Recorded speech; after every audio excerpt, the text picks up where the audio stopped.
कि मेरे बच्चे का होना था हर्निया का ऑपरेशन होना था। सारी रिपोर्ट हुई यहाँ पर। सारी रिपोर्ट होने के बाद में हम अंदर ले गए ऑपरेशन करने के लिए। तो अंदर लेने के बाद में ऑपरेशन चल रहा था। तो मेरे पास एक लेडीज़ आती हैं कि भैया आपके बच्चे का ऑपरेशन हो गया। मेरी वेरी गुड, धन्यवाद, ओके।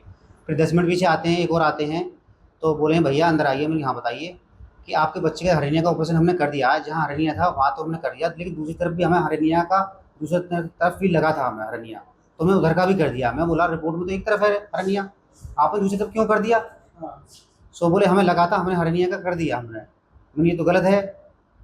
तो मैंने हंगामा कर किया। फिर मैंने तो ये डॉक्टर की लापरवाही से हुआ, जो कुछ हुआ है डॉक्टर की गलती से हुआ है। और पैसे भी लिए गए थे?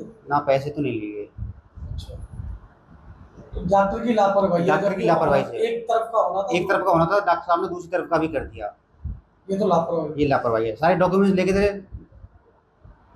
एक बच्चा पीयूष राजौरा 6 साल का परसों 11/5/2026 को लेफ्ट साइड की इंग्वाइनल हर्निया की कंप्लेन के साथ डॉक्टर राजेंद्र बंसल सर्जन द्वारा देखा गया, जिसका कल दिनांक 12/5/2026 को ऑपरेशन किया गया। जिसमें परिजनों ने ये आरोप लगाया है कि जब हमारे मरीज को लेफ्ट साइड में यानी बाईं तरफ इंग्वाइनल हर्निया था तो राइट साइड का क्यों कर दिया गया। लेकिन मेरे द्वारा ये डॉक्टर राजेंद्र बंसल से पूछताछ करने पर और लिखित रूप से भी लेने पर कि ये बताया गया कि जब मैंने ऑपरेशन के दौरान जब मैंने देखा तो क्लिनिकली मरीज को राइट साइड का भी इंग्वाइनल हर्निया मौजूद था, जिसको मैंने मरीज के हित को सोचते हुए दोनों तरफ का करना उचित समझा। कहीं कहीं सर जो अल्ट्रासाउंड हुआ है उसमें केवल राइट है। जी मैंने अल्ट्रासाउंड कोई ऐसा नहीं दिखाई दिया। जी अल्ट्रासाउंड की रिपोर्ट भी मेरे द्वारा देखी गई है, जिसमें केवल बाईं तरफ के इंग्वाइनल हर्निया की रिपोर्ट दर्ज की गई है।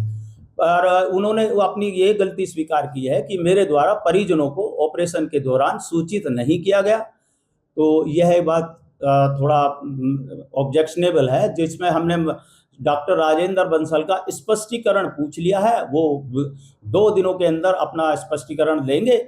यदि स्पष्टीकरण से संतुष्टि नहीं मिलती है तो फिर सर्जन और एक फिजिशियन की संयुक्त समिति गठित करके मामले की जांच कराई जाएगी और यदि दोषी पाए जाते हैं तो कठोरतम कार्रवाई की जाएगी।